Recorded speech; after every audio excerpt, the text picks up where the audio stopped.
It was a normal day in the metropolis city. People were busy in their daily lives. Some were going to office and some to school, but something strange was happening in space. A big solar flare from the sun was coming towards the Earth carrying electromagnetic energy. Scientists said that some minor disturbances may occur due to this flare. When the energy of the solar flare reached the Earth, people started feeling strange. Some felt sudden heat and some started feeling tingling in their fingers. Emily, a shy librarian, was keeping the books when she felt a strange warmth in her hand. After a few moments, a book slipped from her hand, but the book did not fall down but started floating in the air. She did not understand how, but she understood that. Now with her thought she could move things in other corners of the city. Marcus was jogging on a high school track in Star Park when suddenly he started moving at lightning speed. His feet were barely touching the ground. Marcus could not understand what was happening at the city's construction site. Jack, a laborer, was lifting a heavy beam when he realized that the beam had suddenly become lighter. When he looked up, he saw another beam floating in the air with an invisible force. People all over the world were developing strange powers. There was no fire or water. The world was in chaos. Some responsible and powerful people decided to come together and form a council. They called themselves the Council of Extraordinary.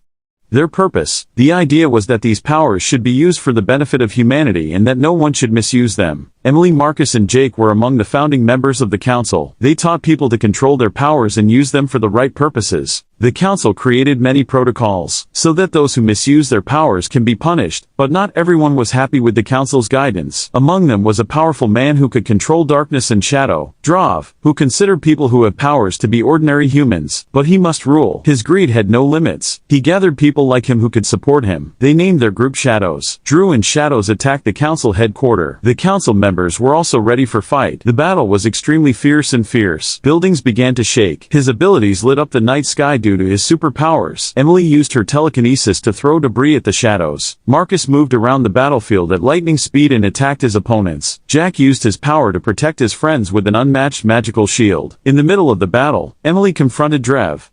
Dren's shadow powers were terrifying. Emily said, "This is where your terror ends," and focused her mind. After defeating Drev, the shadows were quickly subdued. The Council of the Extraordinary won. As the council members began celebrating their victory, another solar flare appeared in the sky. The bar energy wave seemed something different. A strange peace prevailed in the quiet and beautiful city. Everyone felt a sudden shift within themselves. People from all over the world experienced this. The powers they had acquired in the last few months came back just as quickly. The world stopped for a moment as they tried to understand that what had become a part of their lives was now gone. After the second solar flare, the Council of Extraordinary became the face of unity and hope. Emily and her Lee library. Marcus Nene is back to devote himself to mentoring young athletes. Jake goes back to his construction job. The bonds he made job extraordinary times are strong in his heart. The world changed forever, not because of those powers, because of those who came and went, but because of the lessons learned. People understood that real strength lies not in superhuman abilities but in the human spirit and the connections we make with each other.